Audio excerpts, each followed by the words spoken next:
Kembali lagi sama gue di Karir Inovator. Kita udah lama banget ya nggak posting. Nah, selama kita nggak posting ini ternyata banyak banget komen-komen di video-video kita. Dan kayaknya seru ya kita bahas coba ya pertanyaannya itu. Nah, di video kali ini ada sebuah pertanyaan dari netizen. Boleh nggak sih kalau misalkan pengalaman organisasi itu dimasukin ke CV sebagai fresh graduate gitu ya, karena belum pernah punya pengalaman kerja. Nah, hal itu bisa banget dilakukan, jawabannya sangat-sangat bisa. Jadi semua pengalaman yang kalian punya ketika kalian kuliah, baik itu di organisasi ataupun di hal lain, lebih baik kalian masukkan ke CV gitu ya. Terutama misalkan kalau yang temanya adalah sebuah organisasi, misalnya kalian punya kedudukan di sebuah organisasi sebagai divisi acara misalnya, atau divisi finansial misalnya, kalian masukin detail job desk kalian tuh, kerjaan kalian tuh selama di organisasi tersebut tuh, dan menduduki jabatan itu tuh sebenarnya apa aja sih gitu. Karena hal itu bisa jadi pertimbangan kalian, pertimbangan HRD untuk lebih menilai bahwa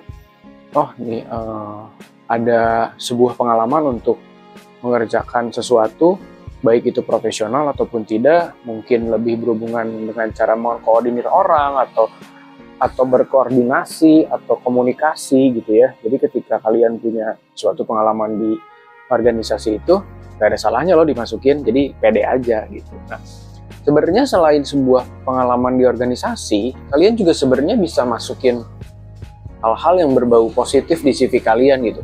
Karena kan sebenarnya kita tuh hidup setelah lulus itu sebenarnya bukan cuma sekedar, atau ketika kuliah itu bukan cuma sekedar kuliah atau cuma nyari kerja doang, kan enggak ya. Kita ada kegiatan-kegiatan lain yang memang beberapa kegiatan kita lakukan di kala waktu senggang kita gitu.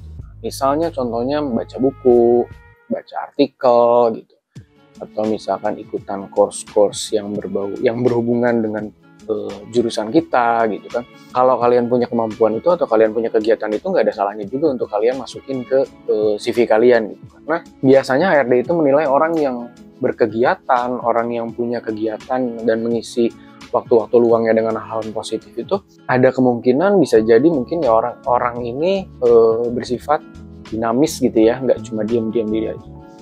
Nah, tapi sebenarnya apa sih yang susah kalau kita melakukan itu? Sebenarnya yang paling susah itu adalah ngatasin rasa mager, bener nggak sih?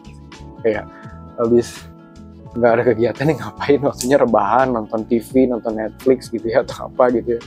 Ya memang itu nggak masalah juga, misalnya kalian melakukan itu juga nggak masalah. Yang penting kalian ada porsi-porsi khusus, ada waktu-waktu khusus yang kalian bagi dengan kegiatan-kegiatan lain yang lebih positif untuk menunjang CV kalian nanti. Oke, mungkin untuk pertanyaan itu mungkin sedikit ya bisa menjawab. Kalau misalkan kalian mau diskusi lagi tentang jawaban tadi, atau misalkan tentang pertanyaan tadi, boleh loh komen di kolom komentar. Thank you, sampai ketemu di video selanjutnya.